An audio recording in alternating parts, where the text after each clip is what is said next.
साल 1717 में प्रूशिया, जो कि आज का जर्मनी है, उसके राजा फ्रेडरिक विलियम फर्स्ट ने पहला मॉडर्न स्कूलिंग सिस्टम बनाया था। लेकिन जानते हैं किस इंटेंशन के साथ? किंग फ्रेडरिक विलियम अपने देश के लिए एक स्ट्रॉन्ग आर्मी बनाना चाहता था, जिसके लिए उसको ऐसे नौजवानों की जरूरत थी जो देशभक्त हों, सेना में सेवा के लिए तत्पर हों और अपने राजा के प्रति वफादार हों। अपने इस मकसद को पूरा करने के लिए उसने एक ऐसा सिस्टम बनाया जिसमें बच्चों को एक लाइन में खड़ा होना सिखाया जाता, प्रिजन लाइक कमरों में बिठाया जाता, एक तरह के कपड़े उनको पहनाए जाते और बेल बजने पर एक जगह से दूसरी जगह जाने के लिए कहा जाता। और इस सिस्टम को कहा जाने लगा स्कूलिंग सिस्टम। लेकिन इन रियलिटी ये एक तरह की फैक्ट्री थी जो वॉर्स के लिए जवान तैयार करती थी। फिर 1840 के करीब इस सिस्टम को अमेरिका के एक सिटीजन जिसका नाम था होरेस मैन, उसने देखा, जिसे कि आज अमेरिका में the father of modern schooling system के नाम से जाना जाता है। प्रूशिया के इस सिस्टम के बारे में जानने के बाद वो अमेरिका गया और उसने वहां के अमीर लोगों तक ये बात पहुंचाई। और फिर उस समय के कुछ इन्फ्लुएंशियल लोग, जैसे कि दुनिया के पहले बिलियनियर जॉन डी रॉकफेलर जैसे लोगों के साथ मिलके उसने फर्स्ट टाइम एक ऐसा स्कूलिंग सिस्टम बनाया जिसमें एडमिशन लेना सबके लिए कंपलसरी था। लेकिन जैसे प्रूशिया में स्कूल्स बनाने का रीजन वॉर्स के लिए सोल्जर्स तैयार करना था, अमेरिका का रीजन थोड़ा अलग था। ये ऐसा समय था जब दुनिया भर में फैक्ट्रीज बनाई जा रही थी और इन फैक्ट्रीज में काम करने के लिए सरकारों और उद्योगपतियों को ऐसे मजदूरों की जरूरत थी जो समय के पाबंद हों, आज्ञाकार हों और एक जैसे सोचने वाले हों। स्कूल का समय, घंटी बजने का सिस्टम, ड्रेस कोड, एक जैसे सब्जेक्ट्स, ये सब इसी फैक्ट्री मॉडल पर आधारित थे। अमीर लोग नहीं चाहते थे कि आम लोग ज्यादा सवाल जवाब करें या सिस्टम पर उंगलियां उठाएं, इसलिए स्कूलों को इस तरह डिजाइन किया गया कि बच्चे अथॉरिटी को माने, भीड़ में घुल मिल जाएं और क्रांतिकारी सोच विकसित ना करें। गरीब और मिडिल क्लास के लिए अलग तरह की शिक्षा थी जो उन्हें सिर्फ नौकरी के लिए योग्य बनाती थी, जबकि अमीरों के बच्चे अलग स्कूलों में जाते थे जहां क्रिटिकल थिंकिंग और लीडरशिप की शिक्षा दी जाती थी। इन शॉर्ट, स्कूल्स का मतलब था मजदूर पैदा करने वाली फैक्ट्रीज। लेकिन अफसोस की बात यह है कि हम आज भी इसी सिस्टम को फॉलो करते हैं। स्कूल जाओ, अच्छी डिग्री लो और पूरी लाइफ एक नौकरी करते रहो, अपनी बॉस की हर बात मानो और सिस्टम पर उंगली मत उठाओ। जिसकी वजह से हुआ यह है कि हमारे देश के लोगों की सोच आज एम्प्लॉइज वाली हो गई है। ऐसे लोग जिनको सिर्फ यही आता है कि दूसरों के लिए काम कैसे करना है। हमें नहीं पता कि बिजनेस कैसे करते हैं, हमें नहीं पता पैसे को इन्वेस्ट कैसे करते हैं और हमें नहीं पता अमीर कैसे बनते हैं। हमें बस इतना सिखाया गया है कि जितने अच्छे ग्रेड्स लाओगे उतनी बड़ी कंपनी में प्लेसमेंट मिलेगी। बट इन रियलिटी सच्ची अमीरी खुद के बिजनेस में होती है। चाइना को ही देख लो। जब सेकेंड वर्ल्ड वॉर के दौरान जापान ने चाइना पर हमला किया था तो उस समय चाइना एक बेहद गरीब देश था और इस अटैक के बाद तो हालात और खराब हो गए थे। उस समय चाइना खुद से कुछ नहीं बनाता था, सब कुछ बाहर से इंपोर्ट करता था। लेकिन जापान के हमले के बाद उनके पास इंपोर्ट करने के लिए पैसे नहीं बचे और तब चाइना के लोगों ने सारा बीड़ा खुद के कंधों पर लिया और जिसके बाद सब कुछ इन हाउस तैयार होने लगा। और इस तरह आज दुनिया भर में प्रसिद्ध मेड इन चाइना की शुरुआत हुई। कई छोटे छोटे बिजनेसेस लोकल लेवल पर खुले और चाइना गरीब से एक डेवलप्ड नेशन बनता गया। और आज चाइना इतना पावरफुल है कि अमेरिका भी इसके साथ पंगा लेने से पहले 100 बार सोचता है। दोस्तों, आज हमें भी चाइना वाली अप्रोच लेने की जरूरत है। हमारे देश में भी जब गली गली में लोकल बिजनेसेस होंगे, सब कुछ इन हाउस बनेगा, तभी हमारे देश से गरीबी दूर होगी। तो अगर आप इस इनिशिएटिव का हिस्सा बनना चाहते हैं तो आज की वीडियो को ध्यान से देखना। आज मैं आपके साथ 4 ऐसे स्मॉल बिजनेस आइडिया शेयर करूंगा जो आपको नौकरी से बेहतर रिजल्ट्स देंगे और आपकी गरीबी को भी दूर करेंगे। साथ में हर बिजनेस के साथ एक रियल लाइफ स्टोरी भी शेयर करूंगा ताकि आपको एक एक्स्ट्रा मोटिवेशन मिले to move forward. So let's begin. Small business idea number 1 है, समस्या पहचानो और सर्विस दो। दोस्तों, कहते हैं जो मौके पर चौका मारना जानता है वो कभी गरीब नहीं रहता। और ये बात मुंबई के इस ऑटो ड्राइवर पर एकदम फिट बैठती है। अच्छा, एक बात बताओ, एक ऑटो ड्राइवर महीने में कितने रुपए कमा लेता होगा? अगर आपकी सोच चंद हजार रुपए तक ही सिमट कर रह गई है तो मुंबई के इस ऑटो ड्राइवर की कहानी आपको हैरान कर देगी। सुनने में अजीब लग सकता है, लेकिन मुंबई में यूएस कॉन्सुलेट के बाहर खड़ा एक ऑटो ड्राइवर हर महीने 5 से 8 लाख रुपए तक की कमाई कर रहा है। यकीन करना मुश्किल है, लेकिन यही सच है। इस दिलचस्प कहानी को लेंसकार्ट के प्रोडक्ट लीडर राहुल रूपानी ने लिंक्डइन पर शेयर किया, जो अब सोशल मीडिया पर वायरल हो रही है। ये ऑटो ड्राइवर बिना किसी ऐप, फंडिंग या टेक्नोलॉजी के सिर्फ अपनी समझदारी से लाखों कमा रहा है। राहुल ने अपनी लिंक्डइन पोस्ट में लिखा कि जब वे अपने वीजा अपॉइंटमेंट के लिए यूएस कॉन्सुलेट पहुंचे तो उन्हें बताया गया कि वो कोई बैग अंदर नहीं ले जा सकते। वहां ना कोई लॉकर था, ना कोई सुविधा।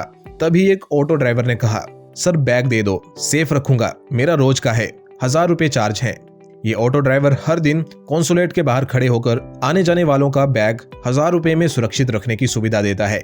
एक दिन में करीब 20 से 30 ग्राहक, यानी 20,000 से 30,000 रोजाना, और महीने में 5 से 8 लाख तक की कमाई, वो भी बिना ऑटो चलाए।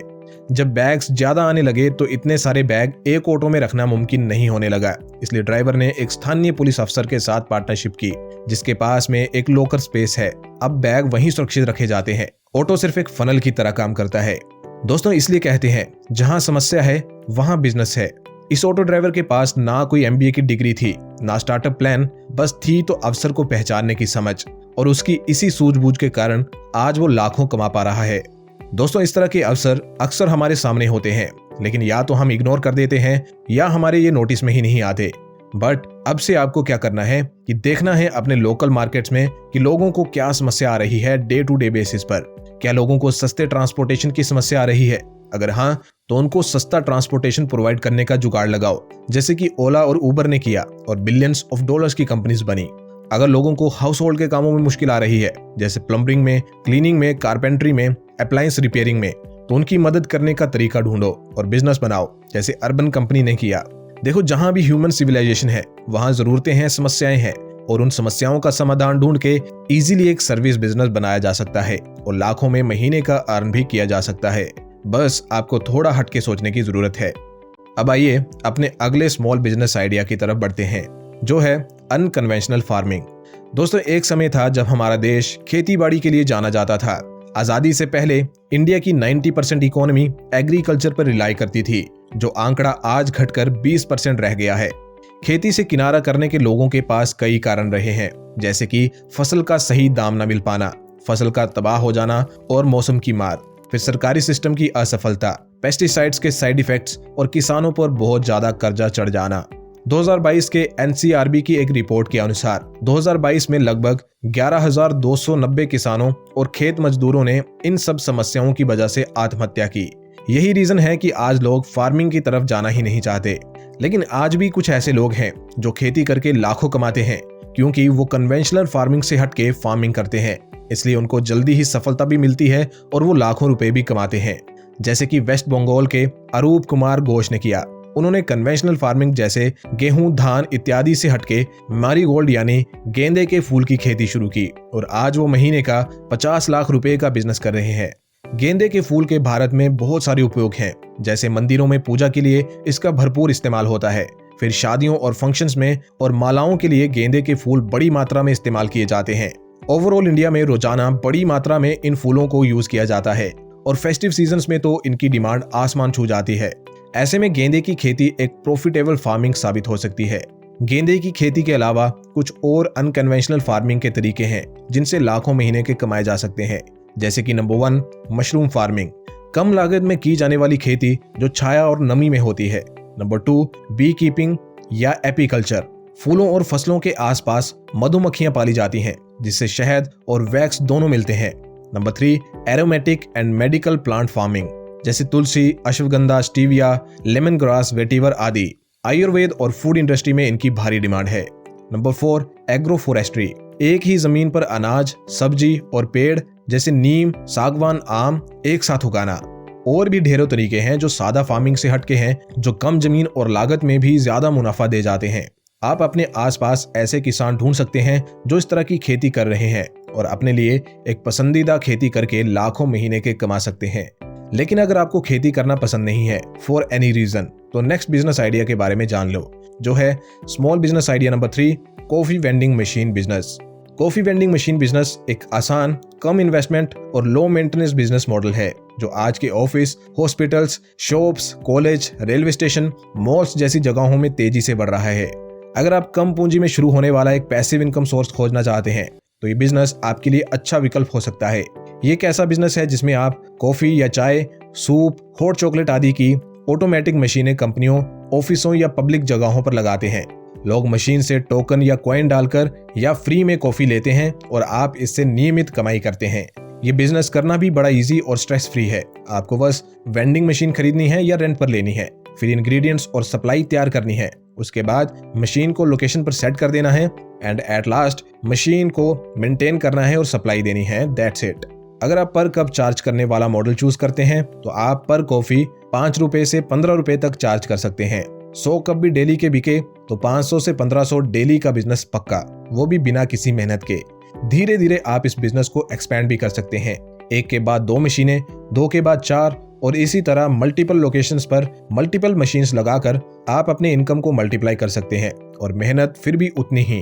कुछ इसी तरह से भुवनेश्वर के रहने वाले गणेश परिदा ने भी किया।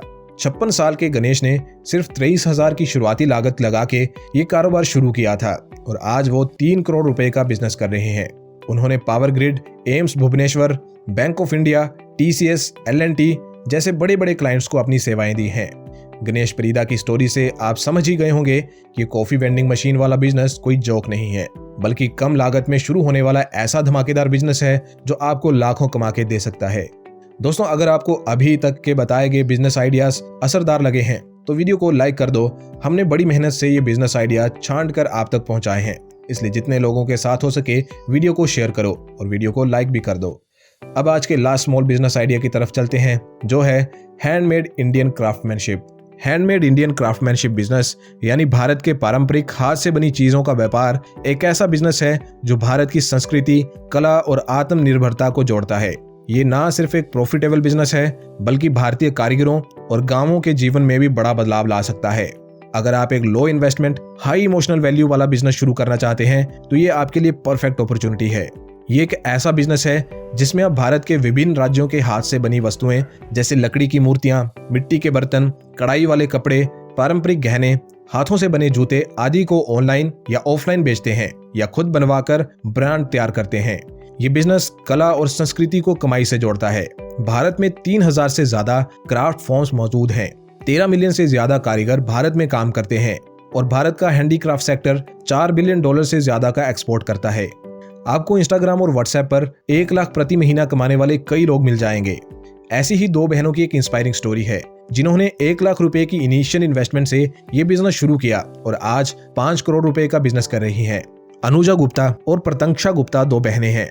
उन्होंने मिलकर चौखट नाम के एक ऑनलाइन फैशन ब्रांड की स्थापना की है। ये ब्रांड विशेष रूप से चिकनकारी को बढ़ावा देता है। बहनों ने 2020 में अपनी बचत से लगभग 1 लाख रुपए के शुरुआती निवेश के साथ इसकी शुरुआत की थी और देखते ही देखते 5 सालों के अंदर इन दोनों बहनों ने कमाल कर दिखाया। भारत की संस्कृति से जुड़कर एक ऐसा कारोबार बनाया जो उनको तो मुनाफा दे ही रहा है, लेकिन उनके साथ अनेकों कारीगरों को भी सहारा दे रहा है जो उनके साथ जुड़े हुए हैं। दोस्तों, हम तो हैंडमेड इंडियन क्राफ्टमैनशिप को जैसे भूल ही गए थे, लेकिन गुप्ता सिस्टर्स जैसी इंस्पायरिंग लेडीज ने हमें हमारी संस्कृति से भी जोड़े रखा है और ये भी सिखाया है कि भारत की संस्कृति से जुड़ के कारोबार कैसे खड़ा किया जा सकता है। तो दोस्तों, ये थे 4 ऐसे स्मॉल बिजनेस आइडियाज जो कम लागत से शुरू किए जा सकते हैं, जिनसे लाखों कमाए जा सकते हैं और ये नौकरी की गुलामी से आजादी का जरिया भी बन सकते हैं। आपको इन बिजनेस आइडियाज में सबसे असरदार बिजनेस कौन सा लगा, कमेंट करके जरूर बताएं।